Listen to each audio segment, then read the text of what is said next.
అంట. I will make my bed in hell, but God will. అదే యాకోబు తన బెడ్ని హెవెన్గా మార్చుకుంటే దూతలు ఎక్కుతూ దిగుతున్నాడు. కానీ దావీదు అదే బెడ్ నరకంగా ఈయన మార్చుకున్నాడు. ఈరోజు నీ బెడ్ని నువ్వు నరకంగా మార్చుకున్నావు, దేవుడు మార్చలేదు.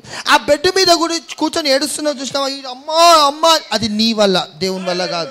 నీ చేతుల జ్ఞానము లేక నీ జీవితం నాశనం చేసుకొని దేవుడు చేయలేదు. You are making your bed in hell. ఎవరికో ఆ 50 లక్షల షూరిటీ నువ్వు పెట్టినావు, దేవుడు నేను పెట్టమనిలే. ఆ షూరిటీ నువ్వు పెట్టినావు, వాడు కట్టలే, నువ్వు ఏడ్చుకుంటూ కూర్చొని అయ్యా నేను ఎందుకు పెట్టినా, అయ్యా అన్న ప్రార్థన చేయను నువ్వు అంటున్నావు. హల్లెలూయా. దేవుడు చెప్పలేదు ఆ షూరిటీ నేను పెట్టమని. హల్లెలూయా.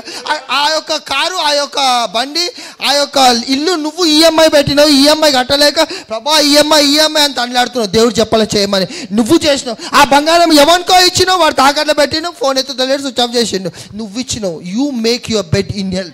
ఆ వాడిని దేవుడు వద్దురా అంటే నేను మార్చుకుంటలే అని ఆ ఫైనాన్షియల్ ప్రెషర్ వల్ల ఆ జాబ్లో నువ్వు ఎంటర్ అయినావు, దేవుడు నిన్ను పెట్టలే. ఆ జాబ్ నీకు మెంటల్ ప్రెషర్ ఇచ్చింది. You are making your bed in hell.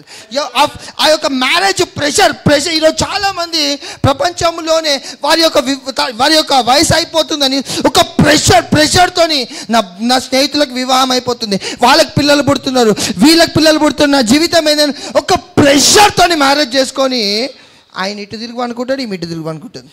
They make their bed in hell, not God. Hallelujah.